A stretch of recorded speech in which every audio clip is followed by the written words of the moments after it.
Today is very auspicious day, and this one is according to solar date, not according to Tithi, because it is connected with how the sun goes. So today it is called Makara Sankranti, when sun enters into Capricorn and it goes on the northern hemisphere, as opposite to the south. In Bhagavad Gita, Krishna says there are two paths of going from this world, and there are different times mentioned. So Uttarayana or Devayana, they are on this northern hemisphere. Those who are in knowledge of Brahman, they can be liberated if they give up their body in those periods, but actually they are, in Vedanta Sutra it is explained, it is taken from Upanishad, that if one knows Brahman, then he will pass through those presiding deities of light, day, this Uttarayan, like this, and ultimately he can reach Brahman and will not return. But one who will pass away on those another during night, during smoke, during those deities, he will go to Pitri-loka and then he will come again to this mortal world. So Bhishma, on this day, he also left body. Bhishma was a realized soul. That is why he had this capacity to give up his body whenever he wants. Conditioned souls were forced to be born at a particular time, according to our previous sections. And also we have to give up this body at a particular time, according to our previous sections, whether we like it or not. The result is given by Krishna. No one can change that, or no one can give. So Bhishma, that is meant for others, that he was waiting for today's day when sun is going to Uttarayana, northern hemisphere, then he gave up this body. But in reality, the main point was he showed that at the time of giving up his body, he was seeing Krishna, having darshan of Krishna in front of him and thinking of him and surrender to him. Then one can reach Krishna's abode. In Vedanta Sutra also it is mentioned that there are these two paths of passing away from this world. One will, if you go by one, you will not return. By another, you will return. But for devotees, it is different. They can pass away at auspicious or inauspicious time, but Krishna will take them. That is also in Gita.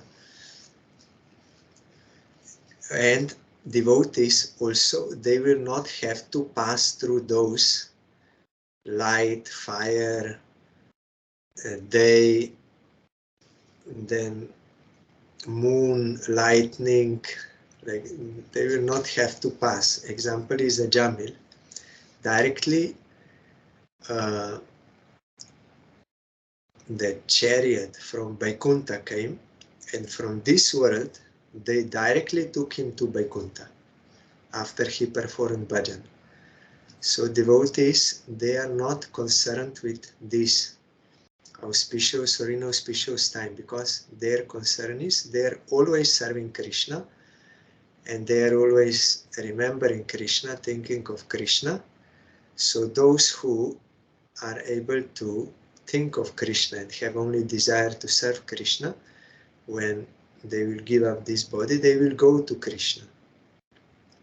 For others, that is counted, and it is not that whoever from today onwards, whoever will give up his body, that automatically he will go to Vaikuntha. That is not like that. There it is written, those who are in knowledge of Brahman. And they will pass in this and go through that procedure, through that path. And according to some sources also, it is the descent of Ganga on this day. But some others say it is on Akshaya Tritiya, some others say on Ganga Puja. So, but anyway, to remember Ganga, to praise her at any time, it is auspicious. She is coming from the lotus feet of Vishnu, Bhagavan. And also on today's day, those who are pious people, they will take bath in Ganga. And new season, that harvest season will come. And also Chaitanya Mahaprabhu, he took sannyas on today's day. He also was waiting for this day to come, Makara Sankranti, and he came to Katwa and he took sannyas from Keshava Bharati on today's day. So it is auspicious in many ways. And we are hearing Bhaktyaloka about associating with non-devotees. We heard that when one eats food offered by a materialistic man, one's mind becomes contaminated, and when the mind is contaminated, one is unable to think of Krishna properly. It's from Chaitanya Charitamrita. Those who externally perform material work and accept material objects for maintaining their life, while making efforts always internally for Atma Tattva and Krishna, are not counted among the material enjoyers who are attached to the results of karma. You will see devotee is also working, but conception is different and target is different. Those who are karmis, they will work in order to enjoy the fruits and in ignorance of who they are. But devotees, they will work material work for earning livelihood, but for the sake of practicing devotion to Krishna and not to enjoy the results. They will offer everything to Krishna and maintain themselves by his prasad. The enjoyers and those who are attracted to the enjoyers are averse to the Lord. Persons attracted to the enjoyers are also material enjoyers, since they constantly meditate on material objects. There are some who are not in themselves material enjoyers, but develop affection for associating with the material enjoyers. One must always give up their association also, since they will quickly become material enjoyers and become bad association. There are two types of enjoyers: extreme enjoyers and enjoyers favorable to the Lord. One must completely reject the extreme enjoyer. There are two types of enjoyers favorable to the Lord. Those who make the Lord an anga of their materialism, and those who do all their material actions for the Lord, like in Karma Kant. Supreme Lord is like anga, one part of that work. He is the giver of fruit, and you can offer him fruits, but there is no real sambandha there. It is not that you consider yourself as his eternal servant and should serve him for his satisfaction. It is still for my own personal enjoyment, but they are favorable to the Lord, means they have faith. Karma kandis, like yesterday we heard, those Brahmins, they were doing yagya, offering to Krishna and Balaram, but not in reality. When they came, they were not ready to give. Only as a part of their rituals they accepted. And those who do all their material actions for the Lord, like Jat Karoshe, Jat Ashnashe, Jat in Gita, whatever you do, do it for me. Means, according to Varna Ashram Dharma, either you are Kshatriya, Vaishya, Shudra, Brahmin. Whatever you do that not for enjoying the results, but you do it for me. That is also not pure devotion. That is why Mahaprabhu said, this is also external. Go further to Raya Ramananda, but they are favorable to the Lord. Association with the second type is better than association with the first type. Though association with enjoyers who have piety is better than those who are sinful, as long as they are not favorable to Krishna, the sadhaka should not associate with them. Favorable here means in the sense of sambandha gyan, that they did not realize they are eternal servants of Krishna. Wearing the clothing of a renunciate does not make one a devotee devoid of material enjoyment. Often the renunciates in dress acquire and hoard material objects. On the other hand, many persons who seem to be enjoyers worship the Lord with yukta vairagya in their hearts. Considering all this, the sadhaka should give up association with enjoyers and with persons who associate with those enjoyers. He should live alone or by good fortune in association with real devotees. He should worship the Lord.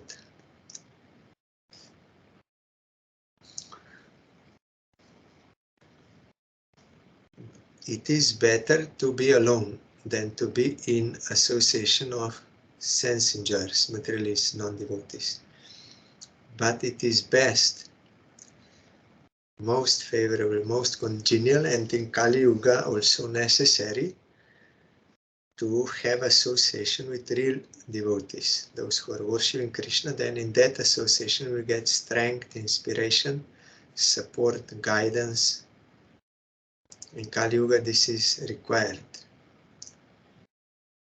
Alone it is very difficult. Ekaki amar nahi paibol. I'm not getting strength to do bhajan alone, Bhaktyaloka Thakur is saying. If there is no sadhu sangha available, then one should go through their writings, shastra, and in that way associate with them. But always we need that knowledge, encouragement, and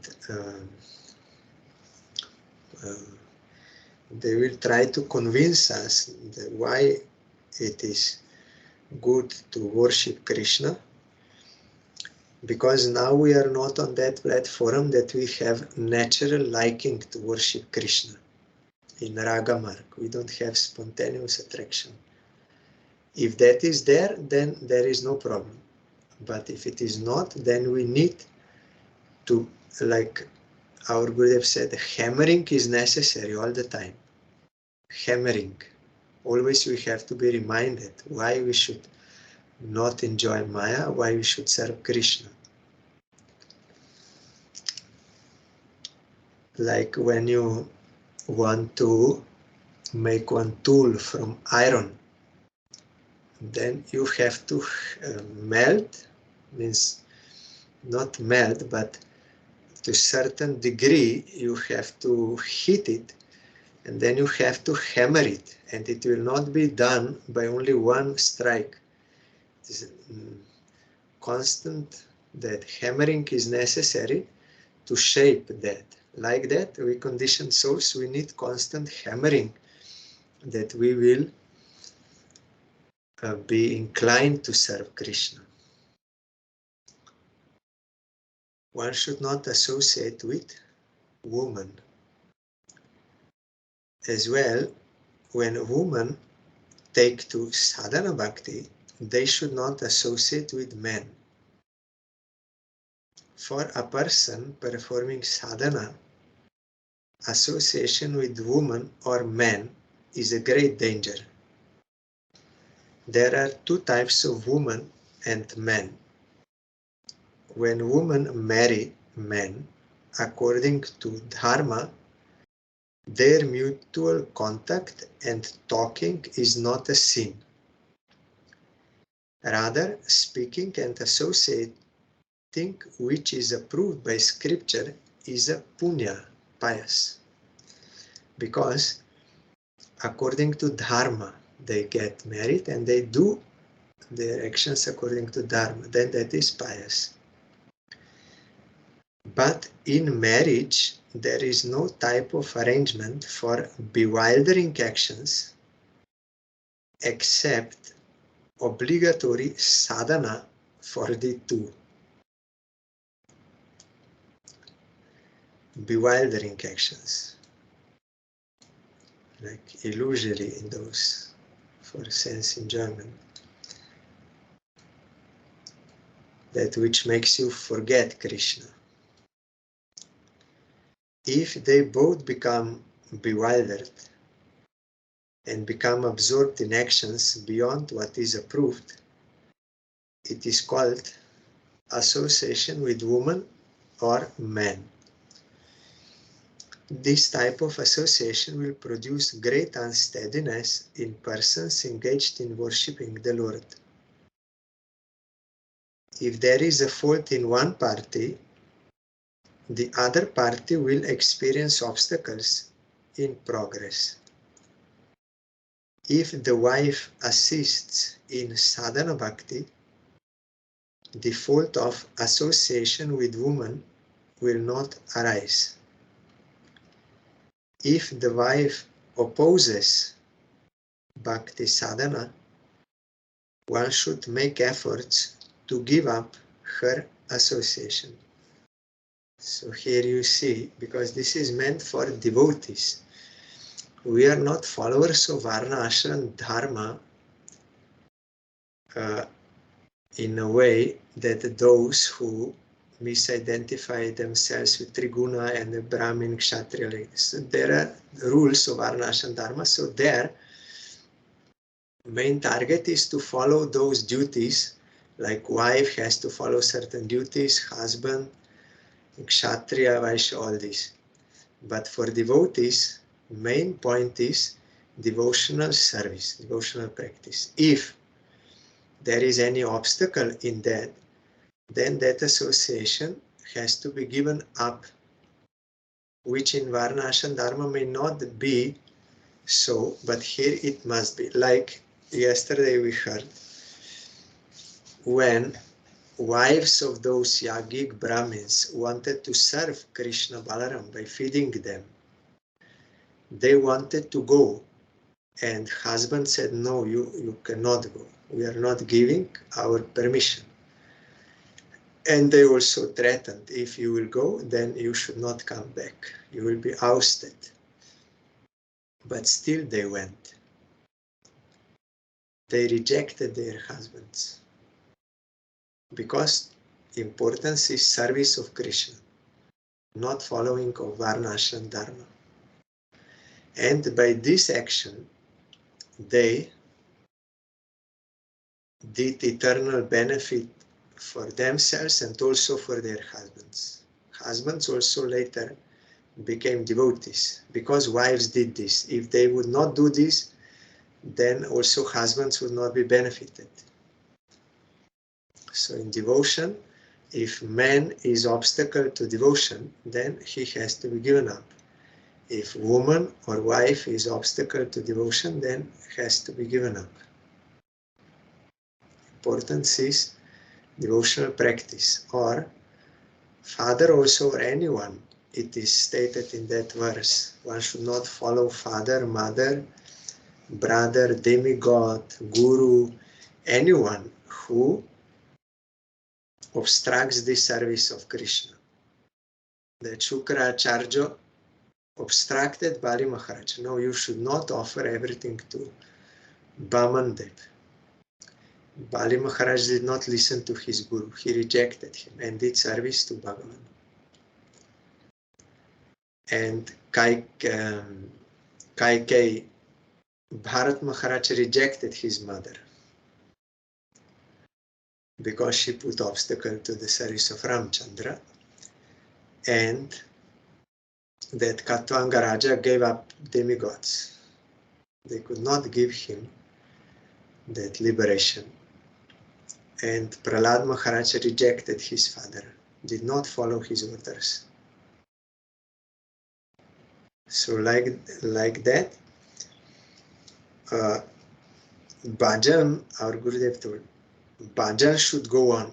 That is important. Other things are not important. These non-eternal relations, or who is giving us help or who is not. Because devotees should understand that ultimately we are maintained by Krishna and protected by Krishna, not by others. They may be instrumental, but they cannot do anything without the sanction of Krishna. So no one can actually protect you or maintain you. So you should always do actions which are for the service of Krishna. You should not compromise that in order to please some conditioned soul, thinking, without pleasing him, I will have no shelter. I will have no maintenance, I will have no protection. That is not right. Means Sharanagati is not practiced, not realized yet. One should consider the actions of Ramanuja Acharya in this regard. You know, she was obstructing his devotion.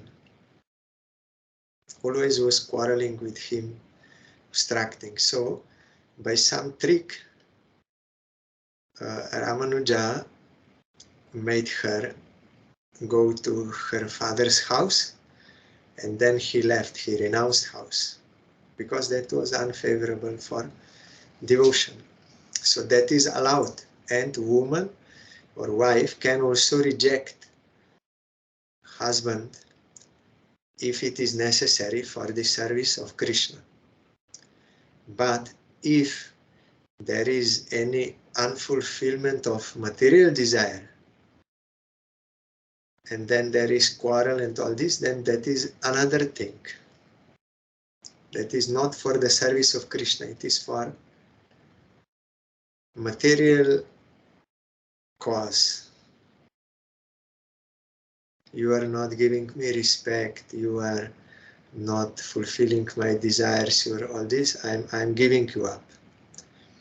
Then that will not be the same as here. Here one will get devotion if he will do this in order to engage in the service of Krishna. But here it will be for fulfillment of some material desires, and that results we will get. When there is no relationship by marriage, conversing, etc., with woman with bad intentions is considered association with woman. If they are not married, then if they speak with bad intention, like for enjoyment, then that will be Stri Sangha. But if one sadhaka speaks with another sadhika in relation to the service of Krishna, then though they are speaking, that is not associating with woman or man. Everything depends on that motive. Our Gurudev also wrote in one letter, one sannyasi was asking him about this avoiding woman, then Gurudev said it is impossible to avoid woman,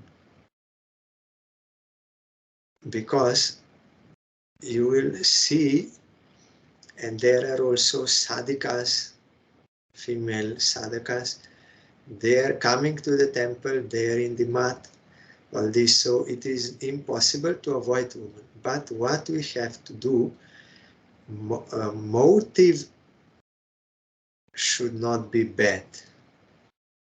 Seeing woman with bad motive or conversing with bad motive, that has to be given up. Or otherwise only one can go like in one cave in Himalaya, then he will have no one there, but he will have his own mind with anarthas and all this. So better to stay in association with devotees and cooperate with all men and women for the service of Krishna.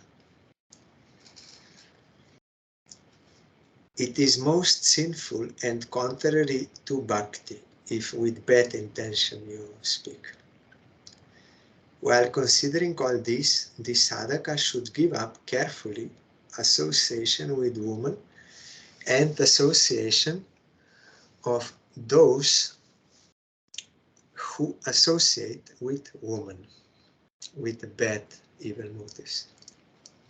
Bhagavatam says, Na tathasya bhaven moho bandhaschanya prasangata yoshit sangat yatha pungsho yatha tatsangi sangata.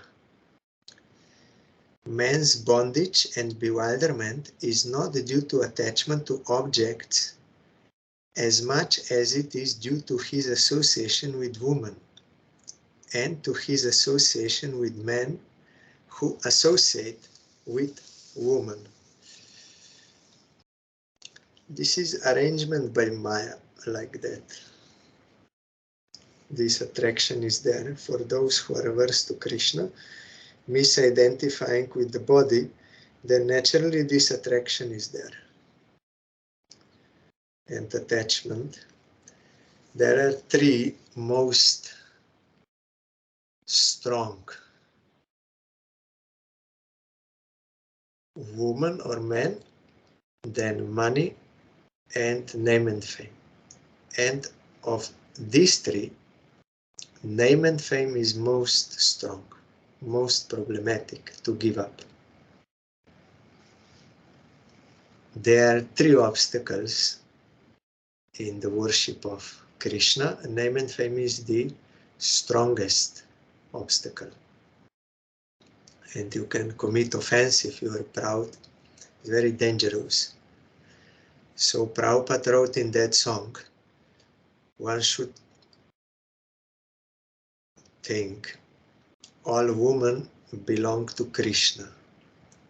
They are to be enjoyed by him. All money belongs to Narayan. It has to be enjoyed by him. And all fame belongs to Guru, because he is giving knowledge about Bhagavan to conditioned souls. He is doing most glorious work in this world. So all glory is to Gurudev and pure devotees.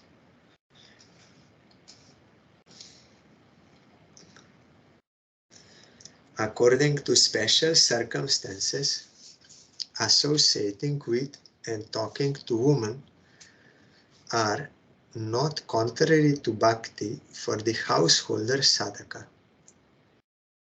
But renounced devotees cannot associate and speak to women at all. If he does, his sadhana is completely destroyed. one should give up association with such a person of degraded conduct. That Choto Haridas in Chaitanya Charitamrita is example. Mahaprabhu rejected his association. One should, with attention, give up associating with those who pretend to follow Dharma. Those who wear the external signs of Dharma but do not follow Dharma are called Dharma Dvaji, or hypocritical followers of Dharma. There are two types of Dharma Dvajis, hypocrites and fools, the cheaters and the cheated. Dharma Dvajis related to karma and jnana are most condemned. Dharma Dvajis related to bhakti destroy the jivas completely. They're wearing the signs that they are devotees and pretending in order to get name and fame or food or money in the name of devotion, then that is very dangerous. It is better to associate with enjoyers than to associate with Dharma Dvajis. For there is no worse association in the world, because enjoyers, at least openly, they are doing what they are doing. They are enjoying. But Dharma Dvajis, they are outwardly showing, I am a follower of Dharma, but inside they have desire to enjoy and they exploit people. So that is worse association. There is no worse. Means it is the worst. The hypocritical Dharma Dvajis, with the intention of cheating the world, wear the marks of Dharma and cheat foolish people in order to fulfill their wicked desires. In this way, they engage in activities. Some become gurus and accepting others as disciples. They gain fame, assets, money, and women in the world by deceit. If the sadhaka gives up this false, crooked association, he can worship with sincerity.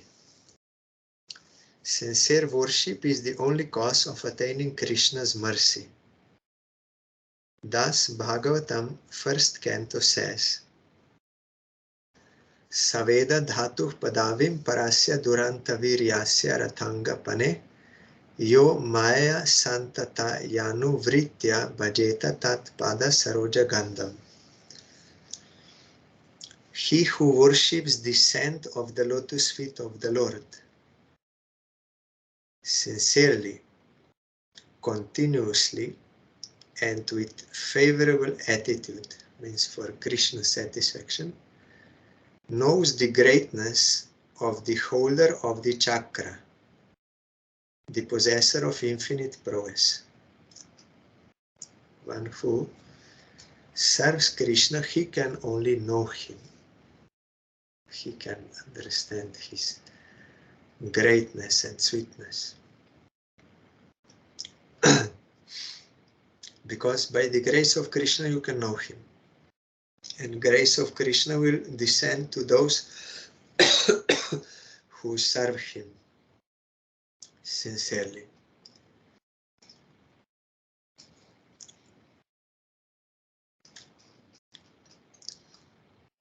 Like in Damodar Lila, one finger is our sincere desire to serve him, another finger is his grace. By our sincere efforts we can attract his grace, then two fingers will be there, and like Yashoda bound Krishna with her prema, because she was doing sincerely her effort to serve him. Brahma says to Narad in the 2nd canto, Yesham sa esha bhagavan dayet ananta sarvatmanashrita pado yadi nirvyalikam Te dushtaram atitaranti cha deva mayam naisha mamaham iti dihsva shrigala bhakshya.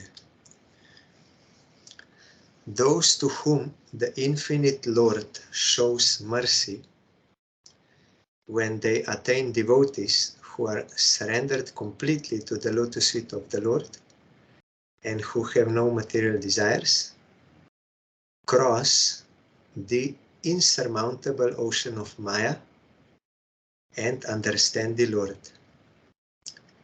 They are devoid of the intelligence which thinks in terms of my body and the bodies of my family members, which are worthy food for dogs and jackals.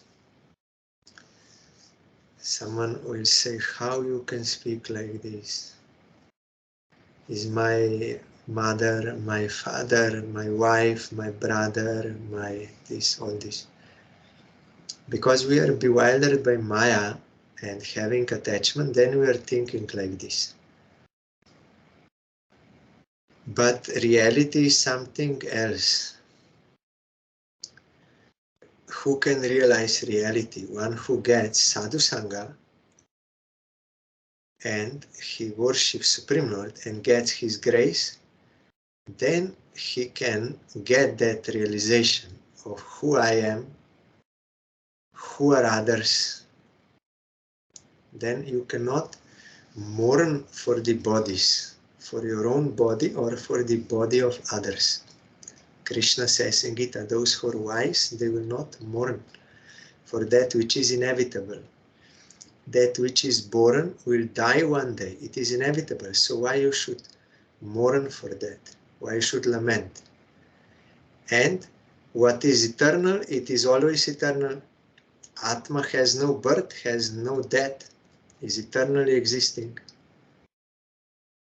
So one who, by the grace of Krishna, gets realization, only theoretical knowledge also will not be enough. It can give you some pacification, but when some event will come, then only how much you realized this reality, that much you will be rescued from miseries. So those who got the grace of Krishna, they are not thinking in terms of my body and bodies of my family members. And he's also not making distinction. They are my family members, they are my friends, and those others, they are some other strangers, foreigners like this. He does not see like this. Pure devotee like Prahlad Maharaj or our Gurudev, they see all jivas as related to them. Jivas as souls, as related to them in relation to Krishna. Gurudev once told, those who have love for Krishna, they have connection with everyone.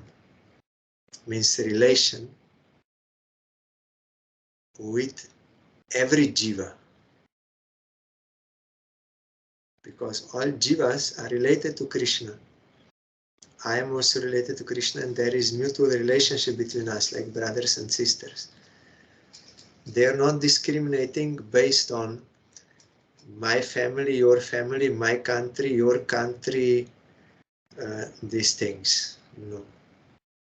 That is why they don't see anyone as enemy based on bodily identification. But such realized devotees, they are very rare. But if we want to be free from misery of material existence and attain absolute bliss, then we have to strive for getting that realization. If we don't strive, we cannot get it. And if we don't get it, we will have to suffer. Gurudev told me directly. If you will not accept this, then you will have to suffer. Here, the words Gurudev came. Now I'm telling. Because no one can help you. God helps those, our Gurudev told also, God helps those who help themselves, or those who help themselves, God will help them. Means we have our part to do. We have to do bhajan, and then Krishna will grace those who are doing bhajan. If you are not doing, then why he will grace you? And if you, whether you will do bhajan or not, it is up to you. I read from one letter of Gurudev a few days back. I did not yet read that letter of Gurudev before because it is not scanned. Means it is not in that book. There Gurudev directly told that by the sanction of Supreme Lord, he is replying to one devotee, by the sanction of Supreme Lord, you came in contact with us, and I was ultimately persuaded to help you in the way of worship of Krishna. So you got the grace of, like Guru Parampara, you got the grace. Now, what you will do with this grace, it is up to you. You can utilize it or not, it is up to you, because no one can do instead of us. Jivas have free will. If we will not worship, then we cannot get the result. If we don't get the result, you will have to suffer. No one can help you. That is why Gurudev once directly he told me, if you will not accept this, you will have to suffer. And here there is no lack of compassion. How he can say, no, it is just plain truth. This is real compassion, to speak the plain truth, not to cheat other people. Yes, everything will be all right. Yes, it is all like this. No. Our Paranguru said we should face the facts boldly in this world. So unless we will accept the worship of Krishna under the guidance of real devotee, we cannot be rescued from miseries by any other solutions. If one externally shows, yes, and one will see, my father is not this body, my brother is not this body, my mother is not this body. And he can say this, he can see and say, this body is worth the food of dogs and jackals. One says, oh, how you can select that? Because he has realization what is eternal, who is the person and who is not the person, what is Atma and what is Anatma. But you are mistaking Anatma, this body, for the self. That is why you think this is my father, this is my mother, this is... But Krishna says those who are in knowledge, they know what is eternal and what is non-eternal, and they don't they don't mix this. So they don't mourn for that which is inevitable, for the body. Body will perish, but Atma will not perish. That will be devoured, body will be either burnt or devoured by beasts or by worms or something. That is the ultimate end of the body. But person is not the body. If one externally shows the nature of a devotee and internally is a Mayavadi, this is being a cheating Vaishnava. In Chaitanya Charitamrita concerning Ramdas Vishwas, it is written that externally he was a great devotee who worshipped Ram. Ashta Praharam Nam Japen Ratri Dine Sarvateji Cholila Jaga Nata Darashane Ramdas Jodi Pratham Prabhu Remi Lila Mahaprabhu Adiktare Kripa Nakorila Antare Mumukshute Vidya Garvavan Sarvachita Gyata Prabhu Sarvagya Bhagavan. Ram Das had renounced everything and was going to see Lord Jagannath in Puri. While traveling, he chanted the holy names of Lord Rama 24 hours a day. When Ramdas Bishwash met Sri Chaitanya Mahaprabhu, the Lord did not show him any special mercy, although this was their first meeting. Within his heart, Ramdas Bishwas was an impersonalist who desired to merge into the existence of the Lord, and he was very proud of his learning. Being the omniscient Supreme Personality of Godhead, Sri Chaitanya Mahaprabhu can understand the heart of everyone, and thus he knew all these things. Sometimes also I heard, how you can say he's impersonalist, he's chanting Maha Mantra or some name, some chanting. Then I told to that, but yes, he's chanting, but what is his conception of the name? What is his conception of the deity, God? What is his conception of himself? That you have to, by that you have to understand what is he doing. Mayavadis, they will also chant, but with the view to ultimately merge in Brahma Jyoti. That is only for the time being for them, that practice. And with wrong conception. So here one may think 24 hours he's chanting Ramnam, a great devotee. But Mahaprabhu, who is residing in the heart of every living entity, he knows what was in his heart. That is why he was not merciful to him, because that person did not want his mercy. Mahaprabhu's mercy is seva, but he does not want seva, he wants liberation. So we cannot cheat Bhagavan, we cannot cheat bona fide Guru. We may act like we are devotees, but they see in our heart. That is why our Gurudev told, there is a proof by the fruit, whether you actually surrendered or not. By the fruit you can know. And whether we are only by mouth saying, I don't want anything, no wealth, no woman, no nothing, I only want your causeless devotion. Whether we are saying from mouth or really from the heart. If from the heart, immediately Krishna will be gracious to us. Those who want will get, but we don't want. And sometimes we are not even aware of what is there in our heart. So many things, subconscious. But those who are sincere, if they have faith, though there is so much pollution in the heart, by sincere practice of devotional service, then Cheto Darpana Marjanam will come, and Bhava Mahadava Nirvapanam, everything will come. But we have to sincerely practice what bona fide Guru says. Narottam Thakur said with humility, Kama Krodha Chai Jone, Loya Pire Nana Stane, Bishay Bunjay Nana Mote. Taking the 6 enemies, starting with lust and anger, I wander in various places, enjoying objects in various ways.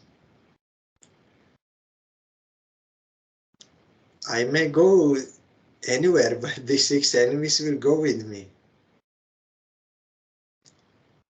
Hoya Mayar Das, Kori Nana Obilas, Tomar Smarana Gelo Dure.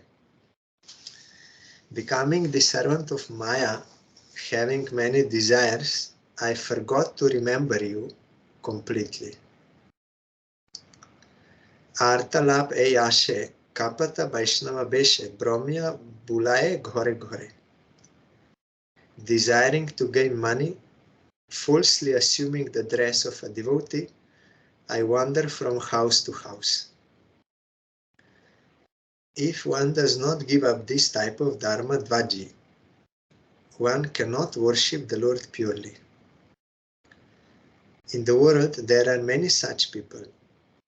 Thus, as long as one does not attain association of pure devotees, it is better to pass one's life alone and practice bhajan. It happened also in Vrindavan that some were dressed as like saffron cloth sadhus, and they would like offer you, yes, this is Mahaprasad from that temple, or this Mahaprasad, but they put some poison or something inside by which you will faint, and then they will steal all your money and everything.